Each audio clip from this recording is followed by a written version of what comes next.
हरे कृष्ण कृष्ण कृष्ण हरे हरे, हरे राम राम राम हरे हरे। पंचतत्व जय जय श्री राधा माधव, जय नवदीप ब्रज, जय यमुना वैष्णव। सबसे पहले जय दे रहे हैं।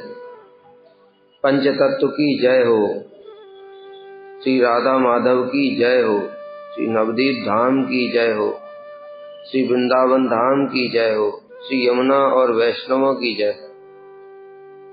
जय देने का तात्पर्य क्या होता है? हम लोग जय देते हैं तो इधर उधर देखते रहते हैं, सोते रहते हैं, कुछ सो जाते हैं आराम से। अच्छा हुआ सोने को मौका मिले। 3 टाइम पूरा जय दिया जाता है। आरती से पहले भी जय देते हैं, आरती के बाद भी जय देते हैं। अगर कोई ये साधारण फॉर्मेलिटी होती तो इतनी बार उसको करने की क्या जरूरत थी? इसलिए जय देते हैं क्योंकि ये जो चिन्मय वस्तुएं हैं और हमारा शरीर मन बुद्धि सब कुछ जड़ है, ये सब हमारे ऊपर जय युक्त हो। जैसे कोई राजा है, दूसरे राजा पे आक्रमण किया तो उसको विजय कर लेता है जब, तो उसकी सारी संपत्ति उसकी हो जाती कि नहीं, जो जीत गया। उसी प्रकार से ये जय देने का तात्पर्य यही है कि जो ये चिन्मय तत्व हैं सब, वो हमारे ऊपर जय युक्त हो। हमारे ऊपर मतलब हमारे काम क्रोध मोह लोभ मद मात्सर्य, हमारे अनर्थ अपराध, इन सब के ऊपर जय कर ले। जय कर लेंगे तो उनका आधिपत्य हमारे ऊपर हो जाएगा, और जब वो हमारे ऊपर आधिपत्य करेंगे तो हमको कोई टेंशन नहीं। अभी हमारे ऊपर माया की जय हो रही है। माया ने हमको कब्जे में कर रखा है। इस ब्रह्मांड की पूरी शासक है माया, हमारे ऊपर उसी की जय है। इसलिए हम माया की बात मान रहे। पता है ना, ऊपर वाला राजा सम्राट आदेश देगा, है ये करना है, राजा को वही करना पड़ेगा। तो उसी प्रकार से अभी हमारे ऊपर माया की जय है, तीनों गुणों की जय है, सतोगुण रजोगुण तमोगुण, ये सब जय युक्त है हमारे ऊपर। इसलिए हम उनके अधीन होकर के काम करे जा रहे, जीवन पे जीवन नष्ट हुआ जा रहा है। इसलिए ये प्रार्थना करते हैं हम लोग कि जय हो। किसकी जय हो? पंचतत्व की जय हो, अपने गुरु परंपरा की जय हो। ये सब जय युक्त जब हो जाएंगे तो हम फिर इनके अधीन हो जाएंगे। इनके अधीन हो जाएंगे तो फिर हमको और माया के अधीन नहीं होना। इतनी बड़ी भावना है इस जय में, जो हम लोग बोलते चले जाते एकदम ऐसा स्पीड में बोलते हैं कि पूछो ही मत। मतलब शताब्दी भी इतनी स्पीड से नहीं चलती है, इतनी तेज से जय दे देते हैं। अरे भाई, जय देते हुए स्मरण करना चाहिए। जितने भी देखोगे वैष्णव है वो बड़े धीरे धीरे जय देते। कारण क्या है? वो उस समय स्मरण करते, जय श्री श्री गुरु गौरांग गांधर्व का गिरधारी राधा विनोद बिहारी। राधा विनोद बिहारी को स्मरण कर रहे हैं।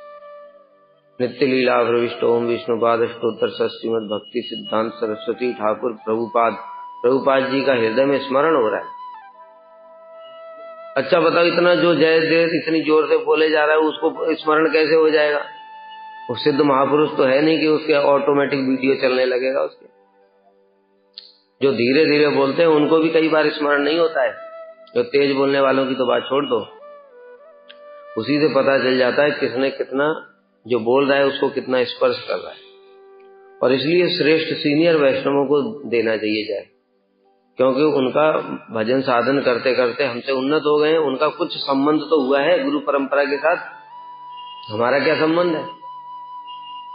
उनका संबंध है, वो संबंध युक्त होकर के जय देते हैं, इसलिए उसका कुछ प्रभाव हमारे ऊपर भी पड़ेगा।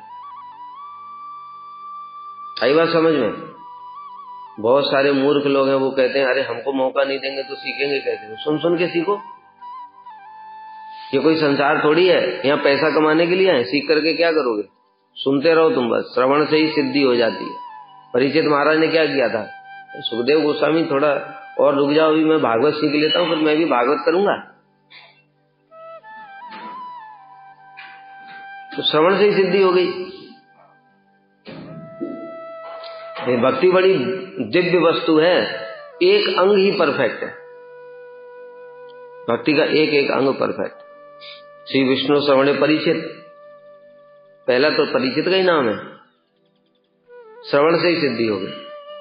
वैयासकी कीर्तन, सुखदेव गोस्वामी की केवल कीर्तन से ही होगी। प्रहलाद स्मरण, लक्ष्मी पूजन, सब पूरा है ना। नवदा भक्ति का एक एक व्यक्ति, एक एक अंग में इतनी शक्ति है। इसलिए जो कोई श्रेष्ठ वैष्णव है, अगर वो एक अंग भी पालन करता है तो उनकी निंदा नहीं करनी चाहिए। श्रेष्ठ वैष्णव के लिए बताया, हमारे जैसों के लिए नहीं बताया। हमारे जैसे कर रहे तो गड़बड़ है मामला। खाली हरि नाम करेगा, सेवा नहीं करेगा, कथा कीर्तन में नहीं आएगा, ज्यादा दिन नहीं रहेगा। ये इसका ड्रामा ज्यादा दिन चलेगा नहीं। हमको सब कुछ करना पड़ेगा। जो उन्नत हो गए, मतलब रुचि की अवस्था वाले, अब वो अगर एक ही अंग केवल हरि नाम करते सारे दिन, उसी से सिद्धि हो जाएगी। सारे दिन कथा करते उसी से सिद्धि हो जाएगी। सारे दिन कीर्तन करते उसी से हो जाएगा। सेवा करेंगे उसी से भी हो जाएगा।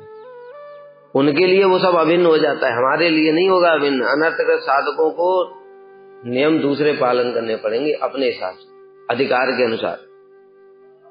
और जो उन्नत वैष्णव हैं उनके लिए फिर ज्यादा नियम नहीं होते, उनका एक एक अंग से ही सिद्धि हो जाती। ये विचार करना चाहिए। हम लोग अधिकतर ऐसा ही करते हैं, वो दूसरों को देख देख करके फिर उनका भी उदाहरण देना शुरू कर दें। वो ऐसे नहीं चलेगा। गुरु जी जो नियम पालन कर रहे हैं, गौर किशोर दास बाबा जी महाराज की तरह, तो राधा कुंड की मिट्टी खा के दिखाओ जरा। अगर वो मिट्टी खा लिया तो हम समझ जाएंगे हाँ तुम अब केवल हरि नाम कर सकते, तुम्हारी सामर्थ्य हरि नाम करने की। इसलिए अनर्थक साधक को सब कुछ करना चाहिए। तो ये जय का तात्पर्य है। इसलिए प्रत्येक ग्रंथ के प्रारंभ में जय देते हैं, अंत में भी जय देते हैं। हरिदास बले प्रभु करी निवेदन, तृतीय अपराध नामे जे रूप घटन। हरिदास ठाकुर जी प्रभु कहने लगे, प्रभु मैं आपकी आज्ञानुसार अब तृतीय नाम अपराध को वर्णन करूंगा। आपकी आज्ञानुसार मतलब क्यों बोला? क्योंकि आपने आदेश दिया है, आपके आदेश से ही मेरे हृदय में वो सब स्फुरित होगा, नहीं तो हमारी क्या सामर्थ्य एक बद्ध जीव की। मंगलाचरण का भी यही प्रयोजन होता है। वो मंगलाचरण को भी लोग फालतू समझते हैं। अभी हमको मजबूरी में वो काटना पड़ता है, लोग सुनना ही नहीं चाहते। 1.5 मिनट का फालतू का टाइम बर्बाद होता है। जो तत्वविद है वो ये जानता है कि वो 1.5 मिनट ही काम के, बाकी चीजें फालतू हो सकती है। क्योंकि उसमें जो हम सुनेंगे 1.5 मिनट के बाद में, उसमें कोई तो उनको श्लोक सुनेगा, कोई बढ़िया व्याख्या सुनेगा, कोई बढ़िया बढ़िया पॉइंट सुनेगा। ये सब भी माया हो सकती है। लेकिन मंगलाचरण में कोई पॉइंट नहीं है, कोई श्लोक नहीं है, कुछ भी नहीं है। वो केवल आत्म कल्याण के लिए बताए ना। दृष्टिकोण बदल जाएगा जब जैसे जैसे समझ में आएंगी चीजें, हमारा दृष्टिकोण बदल जाएगा। मंगलाचरण ही तो सबसे प्रधान चीज है। क्यों? उस समय हम गुरु परंपरा को पूरा स्मरण कर रहे हैं। अज्ञान तिमिरांधस से लेकर के महाप्रभु पंच तत्व से लेकर के राधा कृष्ण, ऐसे करके उनको स्मरण कर रहे हैं। वही तो साध्य तो हमारा वही है। तो इसलिए मंगलाचरण को भी जब करते हैं तो साथ साथ में सबको करना चाहिए। मंगलाचरण उनके साथ साथ में करना चाहिए, बोल बोल करके नहीं करना चाहिए। कई लोग देखा हमने, वो तो और भी ज्यादा मूर्ख है।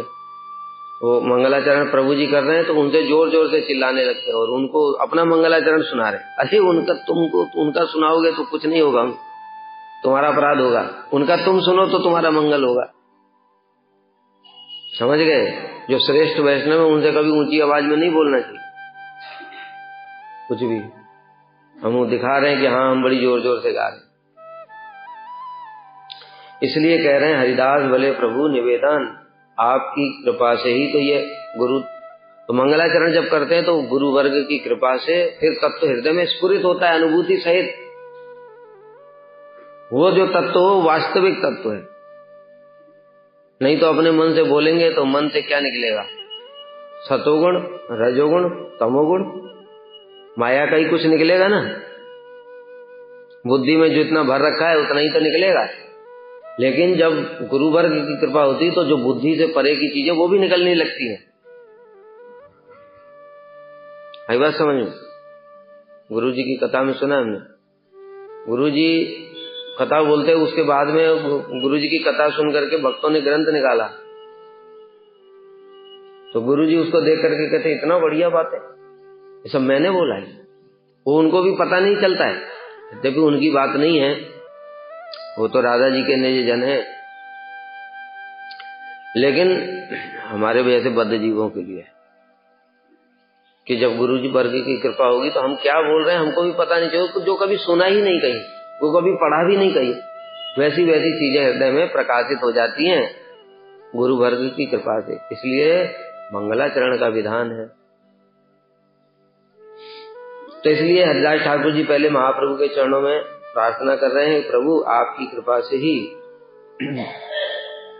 मैं कुछ गुरु अवज्ञा के बारे में बोलूंगा। तृतीय नाम अपराध विस्तारी बलिवामी तुम्हारी आज्ञा है, यही सब अपराध गुरु अवज्ञा है। विस्तार पूर्वक कहूंगा कि ये गुरु अवज्ञा कैसे घटित होती है। बहु योनि भ्रमी मानव शरीर, दुर्लभ सुबद अति, तथापि अनित्य पाइले कि जेहि यावत जीवन स्थिति। बहु योनि भ्रमी बहुना जन्मना वंते। और कौन सा श्लोक है बहु योनि भ्रमण वाला?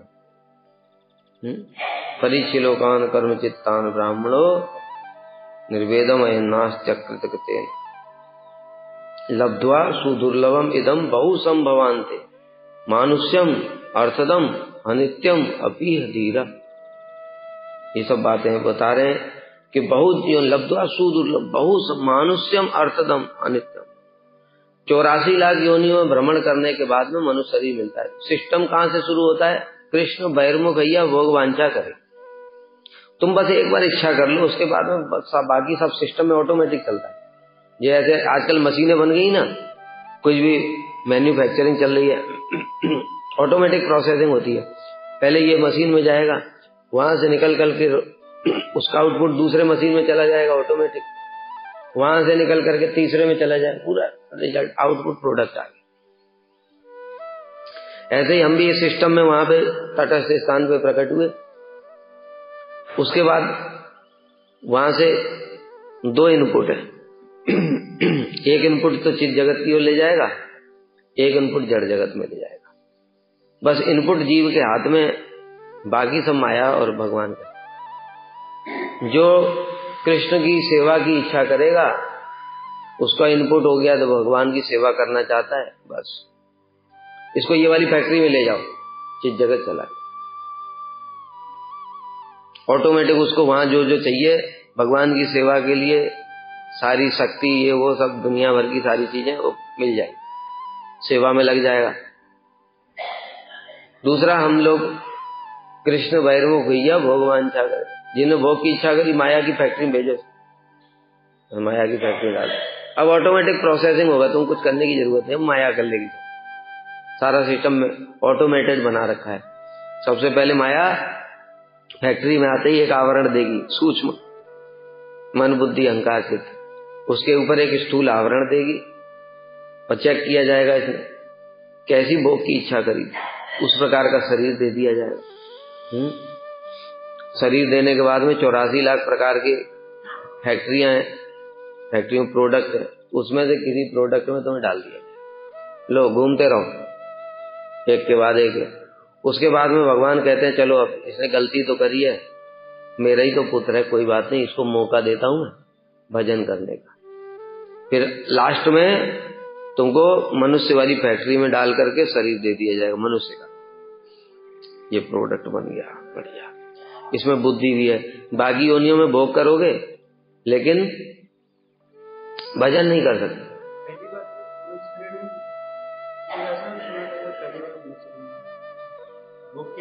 भोग की वृत्ति के हिसाब से उसने कैसी वासना की थी, भोग वासना ही। उस समय बहुत सारे लोग प्रश्न पूछते, उस समय तुम्हारा कर्म ही नहीं था, कैसे हिसाब से दिया? कर्म नहीं था लेकिन वासना थी ना। मतलब उसने जब माया जगत को देखा होगा, यहाँ पर वैरायटी चीज देखी होंगी, तो वैरायटी में उसको कौन सी चीज भोग करने की इच्छा हो। जैसे सभी लोगों को भोग करने की इच्छा समान नहीं होती। किसी किसी को देखोगे तो वो सोना ही चाहते हैं, होता है कि नहीं होता है। किसी किसी को देखोगे तो खाना चाहते हैं, किसी किसी को देखोगे तो घूमना चाहते हैं, किसी को तो अच्छा कपड़ा देखो चकाचक पूरा, किसी किसी को देखो बढ़िया घर मिले एकदम पूरा चकाचक सारी सुविधाओं से युक्त हो। भोग की वासना होती नहीं सबके। कोई कोई स्त्री संग करना चाहता है, सबका अलग अलग है। किसी को बहुत सारे दिन वो म्यूजिक बजाता रहेगा, गाने बजाने सारे दिन लगा रहेगा। लोग देखेंगे पागल है, वो सारे दिन ही गाने सुनता है। ये सब हम देख करके आए हैं, कोई कहानियां थोड़ी सुना रहा हूं जो चित जगत की जो तुमको समझ नहीं आ रही है, ऐसे देख रहे हो। कुछ रिस्पॉन्स दो महाप्रभु की तरह कि तुम लोग मेरा खंडन करने वाले हो। महाप्रभु ने 7 दिन तक ऐसे सुन के बैठे ही रहे। सार्वभौम भट्टाचार्य बोले जा रहे, कुछ बोलते नहीं है। 7 दिन बाद जब बोले तो उनका खंडन ही कर दिया। ऐसा ही तो नहीं है। इस भावना से शास्त्रार्थ करोगे तो कहने का तात्पर्य क्या हुआ कि वासना के अनुसार ही भोग होता है। इसलिए तो वासना के अनुसार फिर योनियां भी मिलती। कर्म और वासना दोनों साथ चलती है। पहली बार में कर्म तो था ही नहीं, वासना चलेगी, फिर उसको सारा भोग कराते रहेंगे, एक बार फिर घुमाएंगे, फिर उसके बाद में मनुष्य शरीर दे देंगे। तभी तो क्या लब्ध्वा सुदुर्लभम इदं बहु संभव। अरे भाई, अगर तुमने कर्म किया है, मनुष्य शरीर मिल गया तुमको और तुमने कर्म किया अच्छा, तो तुमको फिर दूसरे कुत्ता ही गधा सुअर क्यों बनाएंगे? फिर तो कर्म का सिस्टम चल गया। भगवान के सिस्टम में कोई गड़बड़ नहीं है। तो तुमने कर्म किया मनुष्य वाला और बना दिया गधा, तो पशु योनि तो तब बनेगा जब वो तमोगुण तामसिक प्रधान कर्म करेगा। इसलिए सिद्धांत तो वैसे ही गलत हो जाता है। फिर 84 लाख योनियों में जाएगा ही क्यों? 84 लाख योनियों में ही जाएगा पहले ही। हो सकता है मनुष्य भी बन जाए, कुछ भी, मतलब हमको पता नहीं, कहीं शास्त्र में कहीं नहीं लिखा है, लेकिन ये लिखा है वासना के अनुसार शरीर मिलेगा।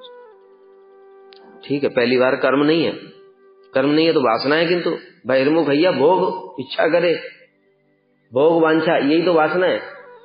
भोग की वासना के अनुसार उसने देखा मैं खूब खाऊं, यहाँ पर बढ़िया खाने का माल चकाचक, हाथी बना दिया, ले खाता रहे, जंगल के जंगल खाए जा रहे। ठीक है। किसी ने देखा सोने को बढ़िया मिला तो अजगर ले पड़ा रहे, खाने का सामान भी तेरे पास ही आ जाएगा, पड़े ही रहना। देखना तो 5-5 कुंटल के अजगर होते हैं, पड़े ही रहते, चल ही नहीं पाते। तो पास में देखते रहते कोई आ जाए, कोई आ जाए, आ गया तो दबोच लिया और फिर खा लिया, अंदर पड़े फिर 3 दिन तक, टेंशन फ्री होगी। इसलिए बहु योनि भ्रमी लब्ध्वा बहु संभवान थे मानुष्यम, फिर मनुष्य शरीर मिला। भगवान ने दया ही, कहता कोई बात नहीं, इसको मौका देता हूँ, गलती तो किया इसने, अभी इतनी पिटाई लग गई इसकी बहुत है, इसको मौका देता हूँ कि हमारे घर में वापस आ जाए। मनुष्य शरीर दे दिया, क्योंकि अभी तो अजगर तो व्यास जी की कथा नहीं सुन सकता है, हाथी तो व्यास जी की कथा नहीं सुन सकता, भागवत नहीं पढ़ सकता है, कुछ नहीं कर सकता वो। तो मनुष्य शरीर में ये बुद्धि दिया। मनुष्य शरीर जो फैक्ट्री में बनते हैं उसमें स्पेशल एक फीचर डाला जाता है, बुद्धि, समझने की शक्ति, वो शास्त्र को समझ सकता है। हम लोग बैठ के पढ़ रहे हैं ना, कभी देखा है कुत्ते लोग क्लास लगा रहे हो ना, एक कुत्ता बैठ करके दूसरे कुत्तों को ज्ञान दे रहा हो, देखा कभी? हो किसी योनि में देखा? नहीं। क्यों? ये इसी फैक्ट्री में बनता है, समझ गए? जैसे होता है ना, मोबाइल बनते हैं, अलग अलग मोबाइलों में अलग अलग फीचर, आईफोन में एक स्पेशल फीचर सिक्योरिटी, औरों में इतनी नहीं है, कुछ भी कर लें, है कि नहीं? किसी में कैमरा अच्छा, किसी में ऑडियो वीडियो अच्छा, कुछ है। ऐसे ही मनुष्य की फैक्ट्री में बुद्धि एक स्पेशल फीचर, ये समझ सकता है शास्त्र को, भगवान को। इसलिए फिर बताया लब्ध्वा सुदुर्लभम इदं बहु संभवान्ते, बहुत योनि मानुष्यम, मनुष्य शरीर मिला। ये कैसा है? अर्थतम, इससे तुम पैसा कमा सकते। तो ये लोग सुनने से ही बस सीधे पैसा कमाने चले। अरे पैसा समझना चाहिए, पैसा क्या अर्थ क्या है। जो पैसा ये कमा रहे जो अनर्थ है वो तो माया है और उल्टा फंसाई जा रही है उसको। उससे तो फिर वो 84 लाख योनि फिर वो अपने क्रिएट कर दी। ये अनर्थ है, अर्थ नहीं है। नोट, सोना चांदी हीरे मोती गहना ये सब ये अनर्थ है। अर्थ क्या है? भक्ति, अर्थदम। ये भक्ति अर्थ प्रदान करने वाला अर्थ है भगवान की भक्ति। ठीक है, इसलिए तो बोला न ते विदु स्वार्थ गति विष्णु दूरास। बहिर्थ, बहि अर्थ, बाह्य वस्तुओं को जो अर्थ मान रहे हैं वे कभी नहीं समझ सकते कि भगवान विष्णु ही एकमात्र जीवों की गति है। लेकिन यहाँ शरीर में बुद्धि दिया, शास्त्र समझ सकता है, कथा सुन सकता है, बात भी समझ सकता है, तो विचार भी कर सकता है। विचार नहीं करेगा तो भजन नहीं करेगा। विचार कैसा? कोई भी साधक भजन तभी करता है जब विचार करता है। अगर बहुत जन्म के संस्कार हैं तो वो ऑटोमेटिक भगवान कहते ही है, वो पूर्व जन्म के संस्कारों से प्रेरणा देकर के भगवान उसको ले ही आएंगे। लेकिन जब पहली बार जब करेगा भजन तब कैसे करेगा, इसको समझो। जीव की स्वतंत्रता उसके हाथ में रहती है, उसकी विचार शक्ति है। विचार ये करेगा, भोग भी करके आया ही है वो देखेगा मैं पैसा कमा रहा हूं, पढ़ाई कर रहा हूं, नौकरी कर रहा हूं, सब कुछ कर रहा हूं, लेकिन मर जाऊंगा। यहीं से विचार शुरू होता है। जब उसको ये दिखता है कि मैं मर जाऊंगा तो फिर मैं जो कर रहा हूं उसका फायदा क्या है ये बताओ। आई बात समझ? मैं जो कर रहा हूं, मान लो मैं पढ़ाई ही कर रहा हूं, तो उसका फायदा क्या है? कहते पढ़ाई करके नौकरी लगेगी, नौकरी पैसा कमाऊंगा, पैसा रख शादी करूंगा, बच्चे पैदा करूंगा, उनकी शादी कर दूंगा, मर जाऊंगा। कुछ तो बचा नहीं, मरते ही जीरो हो गया। ये विचार शुरू होता है पहली बार। जब ये विचार शुरू होता है तो फिर दूसरा प्रश्न मन में आता है, फिर क्या करूं? तब वो देखता है ऐसी कौन सी चीज है जो मरने के बाद भी नहीं खत्म हो रही है। ऐसी चीज कमाऊंगा ना जिसमें एफर्ट लगाऊंगा। कोई ऐसा मूर्ख देखा है जिसको पहले से ही पता है कि मैं 10 साल खूब परिश्रम करूंगा, पहले से ही पता है, और 10 साल के बाद मेरा पूरा परिश्रम जीरो होने वाला है, फिर भी करे जा रहा है? ऐसा कोई मूर्ख देखा जिंदगी? लेकिन हम तो साहब वही मूर्ख हैं। तो कह रहे नहीं देखा। अरे अपने को देखा नहीं? कभी सीधा नहीं देखा? हम सब वही मूर्ख हैं। लेकिन सुनने में जब सुनाया तब पता चला यार यही तो कर रहे हैं हम। ये विचार शक्ति मनुष्य के अंदर है, गधों कुत्तों के अंदर नहीं है। यहां से भक्ति शुरू होती है। जिसने ऐसा विचार नहीं किया है वो उसका भक्ति नहीं हो रही है, वो केवल इमोशंस है। एक चीज अच्छी लगी उधर चला गया, दूसरी चीज उधर चला गया, कुछ दिन इधर भी है। इसलिए तो आते हैं आया राम गया राम, आया राम गया राम। क्यों हो रहा है? वो विचार कर रहा नहीं। समझ गए? कई बार हमने देखा लोग क्या है आकर्षित होकर के आते हैं निकम्मे विशेष रूप से। हाँ बढ़िया है, खाने पीने रहने, कोई नौकरी करनी नहीं पड़ेगी, ना कोई पढ़ने के लिए कहेगा, ना नौकरी के लिए कहेगा, ना कुछ, खाली वो नाचो गाओ। और विशेष रूप से इस्कॉन में जो कीर्तन कराते 1-1 घंटा पूरा नाच नाच करके, पूरा ऐसे ऐसे करके, पूरा इतना आनंद आता है कि ये बढ़िया जगह आ गए। ये विचार करके नहीं आए। अब कुछ दिनों बाद फिर रोज वही करेंगे तो फिर बोर हो जाएंगे,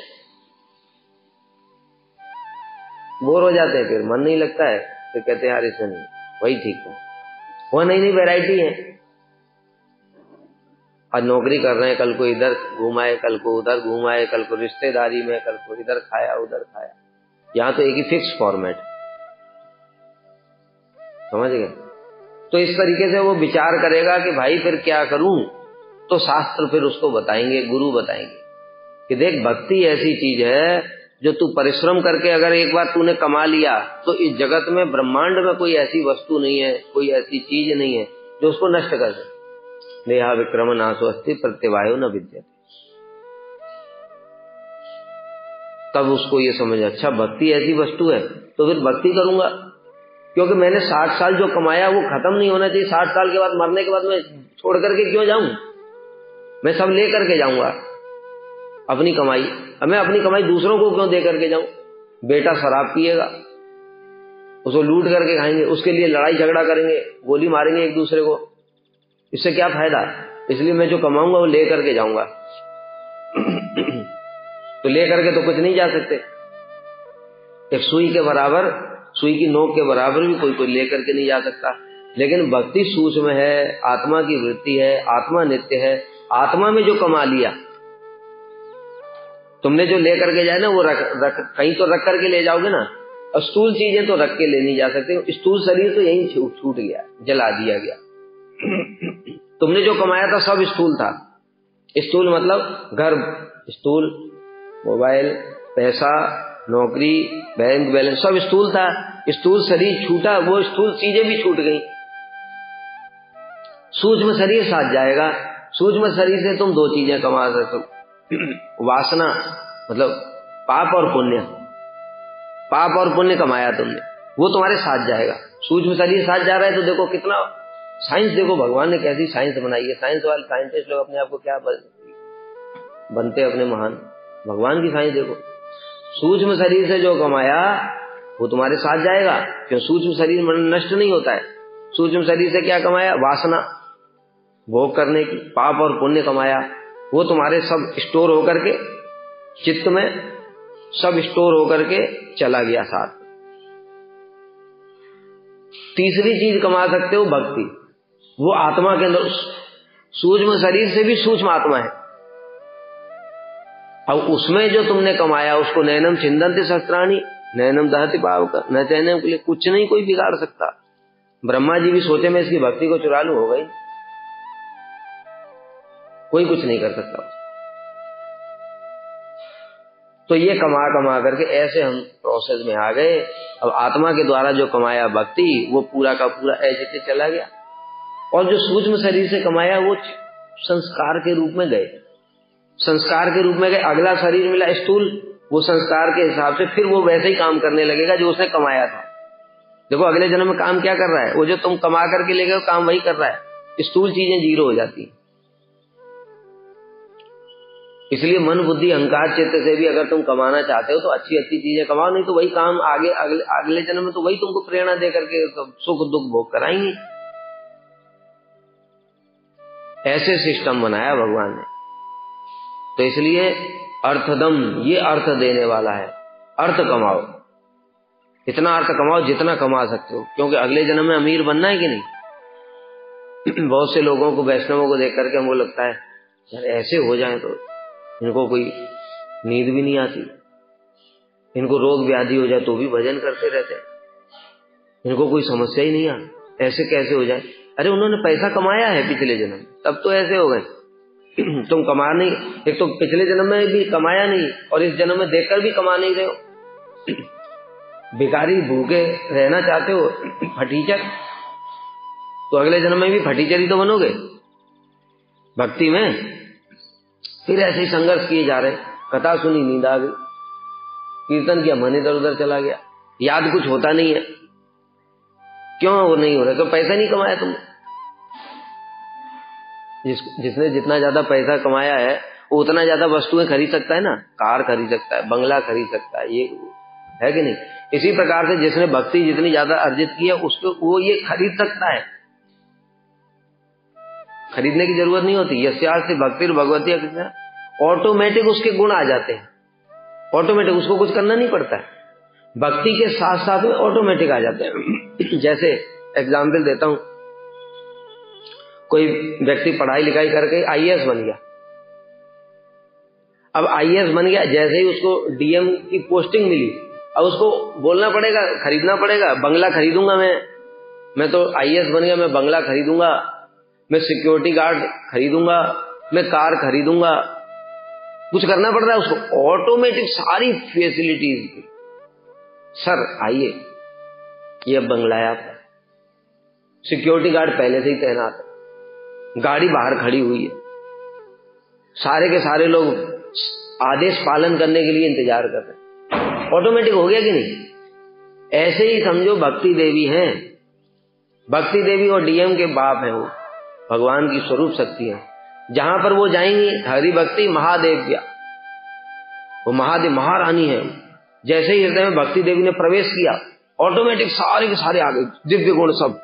अरे स्वामिनी चल रही आगे आगे, हमको तो आना ही पड़ेगा। वो सब खड़े हैं अंदर ही, इसलिए उसके अंदर में यस्यास्ति भक्तिर भगवती अकिंचना सर्वै गुणै तत्सम, सारे गुण आ गए पहले ही हरि भक्ति की सेवा करने के लिए। सत्य, दया, धर्म, जप, तप, सहनशीलता, सब कुछ कृष्ण एक शरणम, ऑटोमेटिक सारे गुण आ जाए। सर्वा मुक्तादि सिद्धया, और तो छोड़ो, सर्वा मुक्ति इत्यादि सिद्धियां सारी, भुक्तश्चाद्भुता चेटिकावत अनुव्रता, चेटिकावत माने दासियों की तरह, महारानी आगे आगे चली हरि भक्ति, पीछे मुक्ति देवी चल रही है छतरी लगा करके, राजा चलता है छत्र, पीछे सेवक लोग ताने रहते कि नहीं छतरी, वो मुक्ति देवी है ताने, और चामर डुलाते हैं, इधर अणिमा चामर डुला रही, इधर महिमा, इधर लगिमा, आगे पीछे अष्ट सिद्धियां नव निधियां सब चल रही दासियों की भांति महादेवी के पीछे। और महादेवी ने जहां बैठ गई तो ये क्या भाग जाएंगी वहां से, सेवा करेंगे देवी की, इसलिए उस व्यक्ति के अंदर में सब कुछ आ जाता। तो भाई अर्थ कमाओ, जो बुद्धिमान व्यक्ति इसलिए अर्थ कमाता है, अर्थ जब कमा लेता है अगले जन्म में जाता है, ऑटोमेटिक उसके अंदर सारे दिव्य गुण होते हैं। कितने महाजनों का सुनते हैं, श्रील प्रभुपाद जी का सुन लो, बचपन से ही दिव्य गुण, जनेऊ का चिन्ह, वो तो तिलक, और बाल्यकाल से सब कुछ सीख ले, सारा अगाध पांडित्य की सीमा नहीं होती। 15-16 साल में जाकर के शास्त्रार्थ में ब्राह्मण, स्मार्ट, कर्मकांडी, मायावादी, धर्मध्वजी, अपसंप्रदाय, सबका खंडन 15 साल की उम्र में। ज्योतिष में जाकर के एचओडी को हरा करके चले गए। कोई अगाध पांडित्य, कोई सीमा ही नहीं है, दिव्य गुणों की भी कोई सीमा नहीं। अकैतव सत्य बोलने वाले समस्त जितने गुण हम दिव्य सुनते सब उनके अंदर।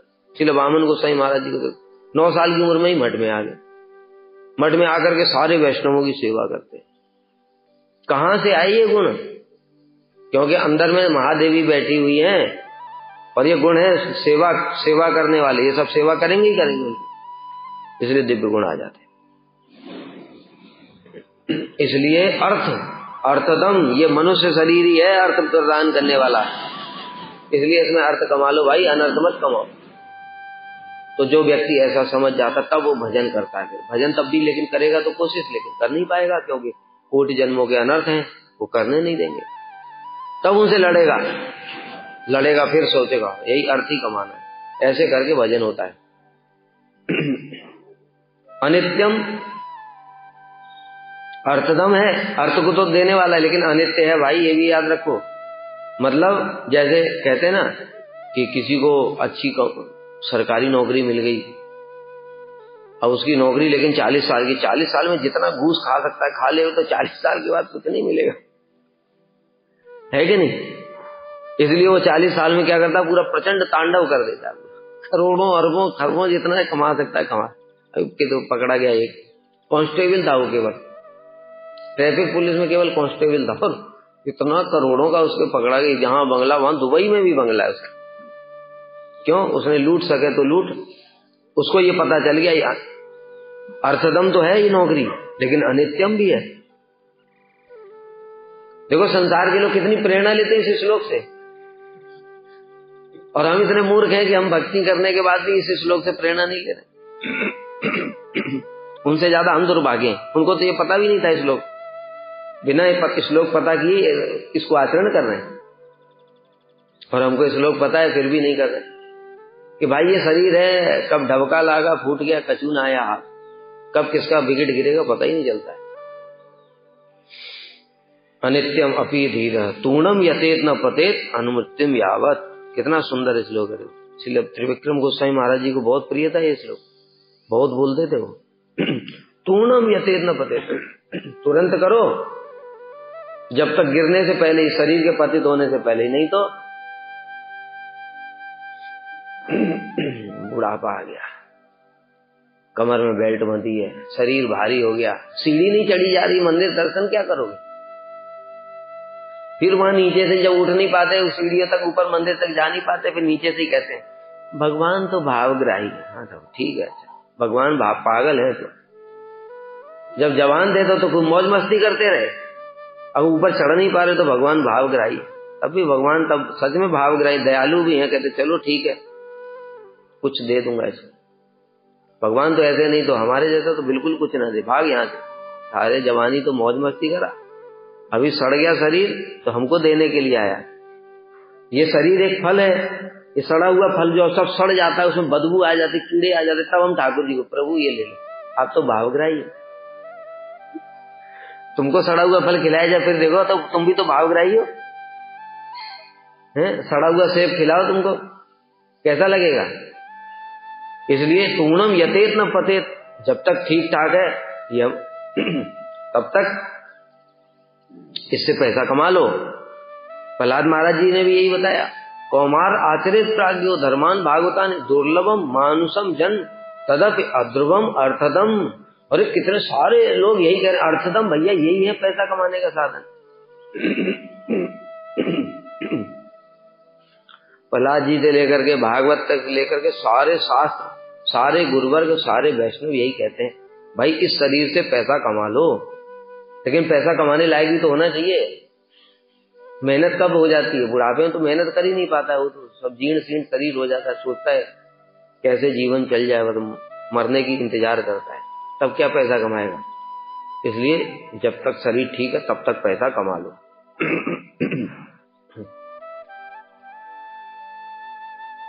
तो बहुयोनि भ्रमी मानव शरीर दुर्लभ सुवद अति, अभी बताया ना, क्या बताया? लब्ध्वा सुदुर्लभम, सुदुर्लभम, दुर्लभ नहीं सुदुर्लभ। सुदुर्लभ क्यों बताया बताओ?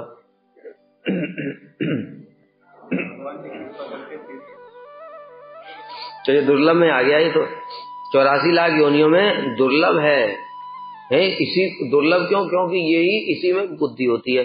सुदुर्लभ क्यों बताया? भाई देने के बाद में तो भजन का तुम्हें मौका भी दे दिया है, नहीं तो बाकी भी तो पड़े हुए हैं। अमेरिका में कोई भागवत पढ़ाएगा? फिर इंग्लैंड में, यूके, इधर उधर सब तेल बेच बेच करके पैसा कमा करके शेख जितने हैं सब मोटे मोटे आराम से ऐश में रहते हैं, भजन कौन करेगा? इसलिए भगवान ने तुमको भजन के लिए सुयोग दिया, साधु भी दिए, भारत भूमि में जन्म दिया, कर्म भूमि में जन्म दिया, शास्त्रों का ज्ञान प्रदान करने वाले वैष्णवों के पास में भेज दिया। इसलिए सुदुर्लभ कौमार आचरित दुर्लभम मानुषम जन्म। देखो ये प्रहलाद ने भी बताया दुर्लभ है, ये 84 लाख योनियों के बाद मिला, और यहाँ सुदुर्लभ मतलब साधु संग भी मिल गया, इसलिए महादुर्लभ। इस लोग है ना भागवत में, वो तो है ही है। वो जो है श्लोक कलयुग में जो भजन नहीं करेंगे लोग, अरे क्या दिमाग में नहीं आ रहा है,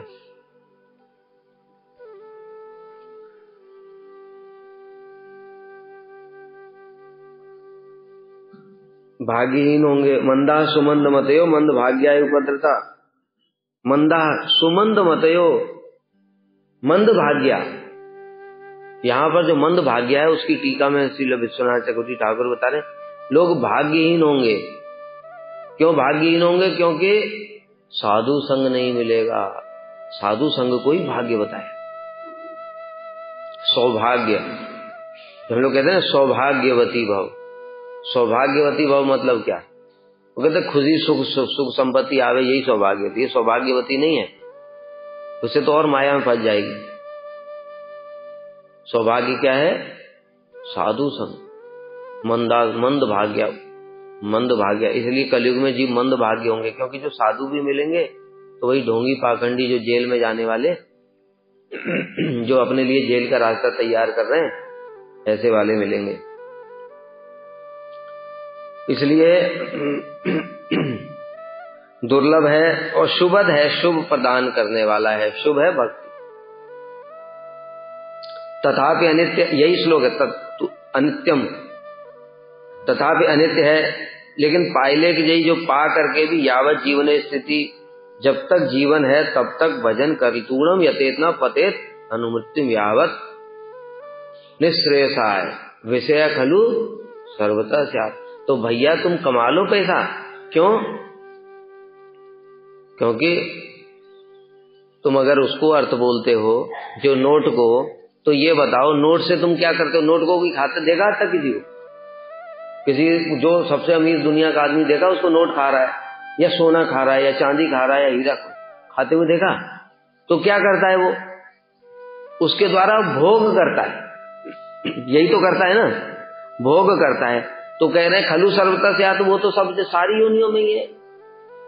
तुमको जो रसमलाई पनीर खा करके जो आस्वादन हो रहा है, उस सुअर को भी हो रहा है वही खा करके। जो तुमने निकाला उसको खा करके उसको उतना ही आस्वादन हो रहा है। तो तुम्हारे वो पनीर खाने से लाभ क्या हुआ? मुख्य तो आस्वादन होता है। आई बात समझो। कोई व्यक्ति है देखो जो बड़ा बिजनेसमैन, ठीक है, अभी पता चला कि रसिया यूक्रेन में वार हो गया और 2-4 इजरायली उसमें युद्ध हो गया और बड़ा बिजनेसमैन, मार्केट एकदम से डाउन हो गया, शेयर आ गया 50%। अब पूरा राजमहल 500 करोड़ का घर, बढ़िया एसी लगे चारों तरफ, सुगंध आ रही है और बेड पे ले रहा है, नींद नहीं आ रही, पसीना आ रहा है, 500 शेयर आधा हो गया, नींद ही नहीं आ रही है। तो भैया ये बताओ जो कमाया था किसके लिए कमाया था? सुख भोगने के लिए तो। और वो देखो बाबा वहां सड़क पे बीच में कुत्ता सो रहा है, वो गाड़ी निकल रही है, उसको ये भी चिंता नहीं कि वो मुझे को चल के चली जाएगी, वो तो आनंद में सो रहा है। तेरे सुख कुछ हुआ ही नहीं तुझे, आस्वादन तो कुत्ता कर रहा है कि नहीं कर रहा है? वो सड़क पे देखो, वो जो हमने देखा यार, कई लोग भिखारी लोग सोते रहते हैं, वो जो इधर से बसें निकल रही हैं गाड़ियां, उधर से बसें, बीच में जो जगह होती है, दोनों रोड के बीच में जो जगह होती है, उस पे आराम से सो रहा है वो। कितनी गाड़ियों की साउंड हो है, कितना पॉल्यूशन है, कितना धुआं उड़ा रहा है, कोई टेंशन नहीं, जग ही नहीं रहा है वो। भैया आस्वादन तो उसको ही हो रहा है। तूने 500 करोड़ का घर बना करके क्या कर लिया? तो इसलिए अर्थ पैसा मुख्य नहीं है, मुख्य क्या है? भोग। और तू भोग तो कर ही नहीं पा रहा है क्योंकि टेंशन में है। पता चला टेंशन में आके हार्ट अटैक हो गया, कंपनी बिक गई, हार्ट अटैक पड़ गया, मर गए। लो, सेठ जी मर गए। तो इसलिए कह रहे खलु सर्वतः स्यात्। तो सुअर को देखो, कुत्ते को देखो, भिखारियों को देखो और दूसरों को देखो, वो तो मजे में जी रहे हैं, भोग तो वही कर रहे हैं। पशुओं को देखो तो पूरा आराम से खाते हैं और सो जाते हैं, उसके बाद कोई टेंशन नहीं उनको, कोई क्या कर रहा है क्या नहीं कर रहा है, दुनिया में कहाँ युद्ध हो रहा है नहीं हो रहा है, कोई मतलब। कोरोना आया नहीं आया, कुत्तों को कोई लेना देना नहीं, आराम से मस्ती से घूम रहे थे। उनके लिए कोई रिसेशन आता है, कंपनी बाहर निकालती, भूखे मरते हैं। देखो कभी कुत्तों को भूखे मरते हुए देखा? हम घबरा करके रिसेशन आ गया, कंपनी ने निकाल दिया, दिन रात रो रहे हैं चिंता में। तो इसलिए कह रहे हैं भाई ये अर्थ नहीं है, अर्थ मुख्य नहीं है। अर्थ मुख्य क्या है? भोग। और भोग तो सारी योनियों में ही है। तो तुम मनुष्य बन करके तुमने क्या लाभ कमा लिया?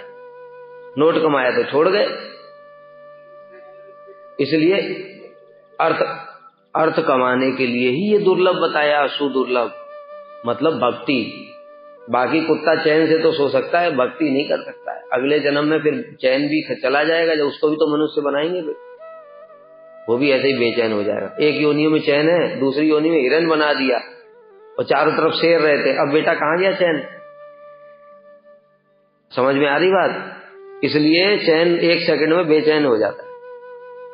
इसलिए कोई शांति से नहीं रह सकता इस जगत में। दुखालयम, दुखों का घर है, इससे निकलो, पैसा कमाओ। पैसा कमा कर ही निकल सकता है आदमी। जिसके पास पैसा नहीं है वो नहीं जा सकता। इसलिए जब तक जीवन की स्थिति है पैसा कमा लो। परम मंगल लविवार तरे, यदि ना यतन करे, पुनराय भवे अनित्य शरीर, लबिया आवार मरे।